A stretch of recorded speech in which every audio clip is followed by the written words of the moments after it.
everyone, I'm Domingos. I'm also known as DMA and appreciate when I'm called DMA. Today we have this difficult exercise to solve, but if you're watching this video, it won't be difficult anymore for you. You can consider yourself as genius. So let's have a look, let's solve together and have fun.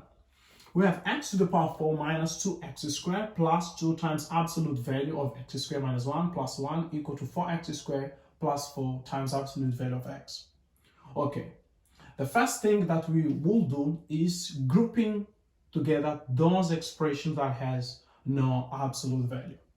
So we have x to the power 4 minus 2x squared plus 1 plus 2 times x squared minus 1 equal to 4x squared plus 4 absolute value of x.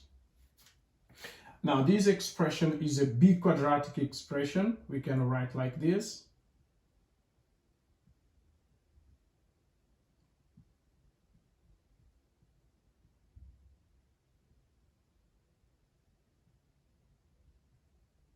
We can write like this. And then we can factorize as we are factorizing a quadratic equation because it's big quadratic, so it satisfies the rule. So we can find two numbers that multiplying is minus 1 and adding them is minus 2. Definitely is minus 1 and minus 1 because minus 1 times minus 1 it's plus 1 and minus 1 it's negative 2. So I can say in other words this is x squared minus 1 all squared plus 2 times absolute value of x squared minus 1 equal. Now I want to transform this expression to be similar to this one. We have this expression squared plus 2 times absolute value of the same expression. So in order to write something like this, here where there is 4, I can say 2x squared.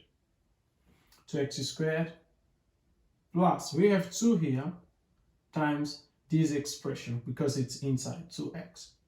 Now, does this alter our expression? No, because this 2 is positive, comes outside of the absolute value positive. Multiplying this 2 goes back to 4. So this expression is the same as this one.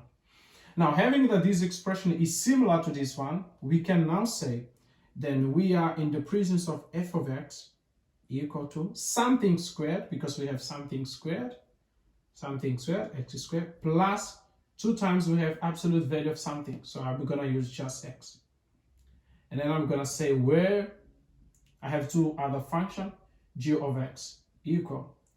Here we have x squared minus 1. Here we have 2x. So if this is f of x, that means this expression is my g of x, x squared minus 1. And the other is b of x. I'm now going to use 2x. So I will say then, how did they get these two equalities? I will say they got this equality into equalating f of g of x to be the same as f of b of x. Okay, if we have f of g of x to be the same as f of b of x, then if we substitute, this is composite function, if we substitute g of x into f of x, we're going to have the left expression. And if we substitute b of x into f of x, we're going to have the right expression. So since there is nothing that can be taken into consideration as condition, we can just equal our inputs. So our inputs now, which is g of x and b of x, we will have x squared minus 1 equal to 2x. So I can call this first principle because we're going to need another one. So solving this equation, this is second order, so a quadratic equation, minus negative 1 equal to 0. So this we can say to solve this quadratic equation is minus 2x. This one can come here. We can add 1 both sides. Can have plus 1 and adding plus 1 here is 2. So this is a quadratic expression, x minus 1 squared equal to 2.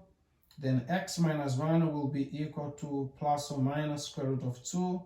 Then this implies that we're going to have two values for x for this case. Going to have x1 equal to 1 because it's negative comes here positive, plus or minus square root of 2. And let me just use positive because I'm already saying x1. And x2 will be equal to positive 1, of course, negative square root of 2. But are those values the only solution for this equation? Definitely not. We stated the first approach would be f of g of x equal to f of b of x. But there is one thing that also satisfies this expression. What about f of minus bx? Let's try to analyze together this. What about this expression? How do we conclude? How do we conclude? So if we have second one will be f of g of x to be equal to f of minus b of x. So since this is absolute value in f of x, that means if I substitute minus b of x, I will still get this expression.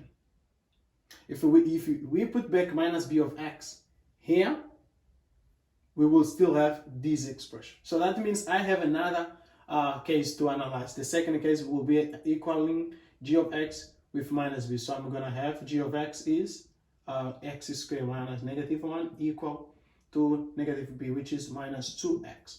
So we're going to have x squared minus 1 plus 2x equal to 0.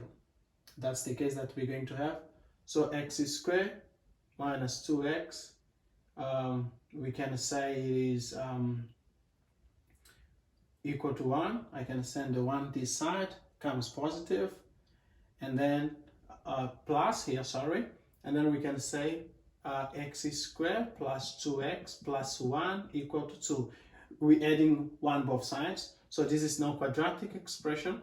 X plus 1 squared equal to 2, so x plus 1 will be equal to plus or minus square root of 2. Now, since we said this is x1 and x2, we can say now that x3 will be, this comes here, negative 1 plus square root of 2, and x4 will be negative 1 minus square root of 2. So those are the solution of our given equation. So if you enjoy, leave your like, your comment, subscribe, and most importantly, share with your friends.